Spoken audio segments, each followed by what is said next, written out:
दक्षिण पश्चिम भी नहीं बोलना, ये दिखे ईश्वर है दक्षिण में, ठीक है, देखो कंप्लीट सबको मानना है ना, ये सबको, ठीक है, समझ गए बात। तो कि क्या है पश्चिम में, कौन सा मानना है, पश्चिम, ठीक है। और शिवनाथ नदी के भी पश्चिम, दो चीज। इधर देखिए क्या देख रहे हो उसका में, तो क्या देख रहे हैं, गलत लिख रहे हैं। चलो अब इधर देखिए, चलो सामने इधर देखेंगे सभी हम। अब अगला क्वेश्चन क्या है कि शिवनाथ पार का मैदान महानदी बेसिन के किस दिशा में है या किस भाग में, क्या बोलोगे, पश्चिम, ठीक है। याद रखना ये जो शिवनाथ पार का मैदान है ये महानदी बेसिन के पश्चिम में है, एक क्वेश्चन। अब बताइए शिवनाथ पार का मैदान शिवनाथ नदी के किस दिशा में, पश्चिम, दोनों में पश्चिम, याद रखना। एक महानदी बेसिन के किस दिशा में या किस भाग में, दूसरा शिवनाथ नदी के किस भाग में, क्लियर, दोनों समझ गए बात। हाँ अब यहाँ पे कौन सी नदियां प्रवाहित होती है, तो याद रखना मैकल श्रेणी से निकलने वाली नदियां, मैकल श्रेणी से निकलने वाली नदियां जिसमें आपका नाम है आमनेर, सुरही, कर्रा और हाप, नदियां इसमें प्रवाहित होती है, ठीक है। और भी नदियां हैं जिसमें आपको क्या याद रखना है, आमनेर, सुरही, ठीक है, कर्रा और हाप, ठीक है। इधर देखिए आमनेर, सुर्री, कर्रा और हाप, ठीक है। एक बार फिर से देखो आमनेर, सुरही, कर्रा और हाप, या याद करने के एकदम तरीका है, कर्रा जानते हो, कर्रा, कर्रा जो है आमा को आधा, ठीक है, सुरही में खा दिया, या आम रस को सुरही में आधा पी लिया, कौन, कर्रा। शिवनाथ पार के मैदान में जाके कर्रा, ठीक है, शिवनाथ पार के मैदान में जाके कर्रा आम रस को सुरही में आधा पी लिया, ठीक है। तो इससे क्या हो गया, कर्रा, आमनेर, ठीक है, सुरही, सुरही किसको बोलते हैं, उसी छोटा सा कटोरी को ऐसी नॉर्मल तो बोलते हैं, सुरही और हाप, ये सभी नदियां किसमें प्रवाहित होती है, शिवनाथ नदी के पार के, शिवनाथ के पार के मैदान में, क्लियर हो गया, इतना समझ के बाद। अब इसके बाद याद रखिएगा ध्यान से, ये जो है किस प्रकार के चट्टानों से बना हुआ है, इसके चट्टान को याद रखिएगा, किस प्रकार के चट्टान से बना है, ठीक है, समझ के बाद। तो याद रखना कडप्पा युगीन सेल चट्टानों से बना है, किस प्रकार के चट्टान से, कडप्पा युगीन सेल चट्टानों से बना है, ठीक है। किस प्रकार के चट्टान से, कडप्पा युगीन सेल चट्टानों से बना, 4 पॉइंट हुआ। पांचवा पॉइंट याद रखिएगा, पांचवा पॉइंट यहाँ पे मिट्टी के बारे में बताया है, यहाँ पे जानकारी जब मिट्टी के बारे में दिया है तो मिट्टी के बारे में पढ़ेंगे, ठीक है। तो मिट्टी के बारे में क्या याद रखना, भाठा भूमि के नीचे, भाठा भूमि के नीचे पीली सरंध्र एवं बलुई मिट्टी पाई जाती है। तो इधर देखो ध्यान से, ये मतलब मान के चलिए यहीं पे, यहां पे, ठीक है, भाठा है, भाठा मिट्टी है, इसके नीचे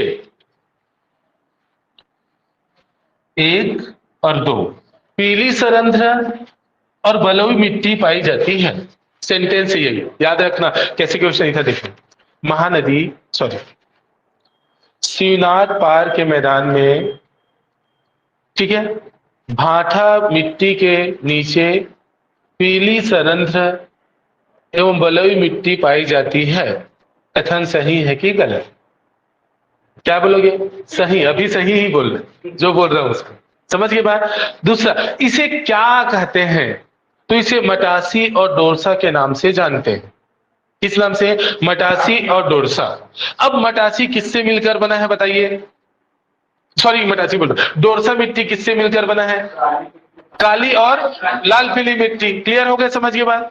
तो इधर देखिए ध्यान से, ये देखो इसे क्या कहते हैं, मटासी और डोरसा कहते हैं, मतलब मान के चले इस भाठा मिट्टी के नीचे पीली सरंध्र और बलुई मिट्टी पाई जाती है, तो ये पीली सरंध्र है ना, तो लाल पीली अर्थात मटासी, ठीक है, समझ गए बात। और ये दोनों मिलके मतलब मान के चलिए, या लाल पीली मिट्टी जो है उसके साथ काली मिट्टी मिलके डोरसा, तो इसे इस क्षेत्र में मटासी और डोरसा के नाम से जानते हैं, क्लियर। और डोरसा मिट्टी जो है लाल पीली और काली मिट्टी से मिलकर बना है, क्लियर हो गया? इतना समझिए बात हो गया। तो देखिए यहाँ पे इसे क्या कहते हैं, हो गया। और डोरसा जो है किससे मिलकर बना है, ये तो आप जानते हो पहले से। इसी चीज को, सेंटेंस को पूरा कर ले। इसके अलावा एक चीज को और याद रखना है आपको कि नए जमे गाद को कछार कहते हैं। इस भाग में नए जमे गाद या सिल्ट को, मतलब जो नदियों के बहाव के कारण जो जम जाता है, हम लोग कछार पढ़े ना, पट पर कछार, पाल कछार, ऐसे पढ़ाए हो मिट्टी में। तो वो क्या होता है, नदियों के बहाव से, जो अपर्दन से नदियों के बहाव से जो जमा हो जाते हैं उसको बोलते हैं। तो उसी को याद रखना है। नए जमे गाद या सिल्ट को कछार कहते हैं। नए जमे गाद, नए जमे गाद या सिल्ट को क्या कहते हैं, कछार कहते हैं। क्लियर? चलो अब हम 5 पॉइंट आते हैं इसमें, इतना सफिशियंट है एकदम आराम से। हाँ, अब हमारा टॉपिक क्या है, शिवनाथ पार का मैदान। कौन सा मैदान? शिवनाथ पार का मैदान। मैंने आपको इसमें 5 पॉइंट बताया है।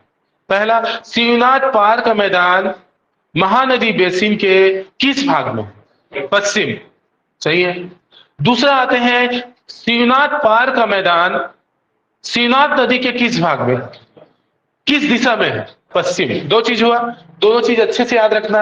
अब उसके बाद तीसरा मैंने क्या कहा कि शिवनाथ पार के मैदान में कौन कौन सी नदियां प्रवाहित होती है? तो कौन कौन सा? हाँ, मैकल पर्वत से निकलने वाली जो 4 नदियों के बारे में भी बताया, उसके अलावा भी हो सकते हैं, बट अभी 4 नदियों के बारे में आपको याद रखना है, यही ऑप्शन में रहेगा। तो ये 4 नदी कौन कौन सा है? आमनेर नदी, सुरही नदी, हाप नदी और कर्रा नदी। और एकदम आसान फार्मूला याद करने का, कर्रा जो है आमरस, सुरही में रख के पिया आधा, आधा पिया। तो हो गया कर्रा, आमनेर, सुरही और हाप नदी, हाप पिया। ठीक है, समझ की बात? इतना क्लियर हुआ? हाँ, अब इसके बाद चट्टान किस प्रकार की चट्टान से निर्मित है? कडप्पा सेल्स, कडप्पा सेल समूह से बना हुआ है। कडप्पा युगीन सेल चट्टानों से बना हुआ है, या कडप्पा सेल, कडप्पा युगीन सेल चट्टानों से निर्मित है। क्लियर? अब इसके बाद आते हैं 5वां पॉइंट, एकदम ज्यादा आईएमपी नए चीज मिल रहा है यहाँ पे। 5वां पॉइंट, यहाँ पे मिट्टी कैसे? तो याद रखिएगा, यहाँ की जो मिट्टी, यहाँ पे जो मिट्टी है, भाठा मिट्टी के नीचे, याद रखना, भाठा मिट्टी के नीचे पीली सरंध्र और बलुई मिट्टी पाई जाती है, जिसे मटासी या डोरसा कहते हैं। क्या कहते हैं? मटासी और डोरसा, यानी मटासी और डोरसा कहते हैं। ठीक, इस क्षेत्र में जो पाई जाती है, मतलब कुछ क्षेत्रों को मटासी तो कुछ भाग डोरसा के रूप में पाया जाता है। और डोरसा मिट्टी किससे मिलकर बनता है, आप जानते हो? बताइए। लाल पीली मिट्टी और काली मिट्टी। अब उसके अलावा एक चीज और याद रखना, यहाँ नए जमे गाद, यहाँ नए जमे गाद या सिल्ट को कछार कहते हैं। क्या कहते हैं? कछार कहते हैं। तो इतने को नोट कर लीजिए जल्दी, फास्ट। आपका शिवनाथ पार का मैदान समाप्त।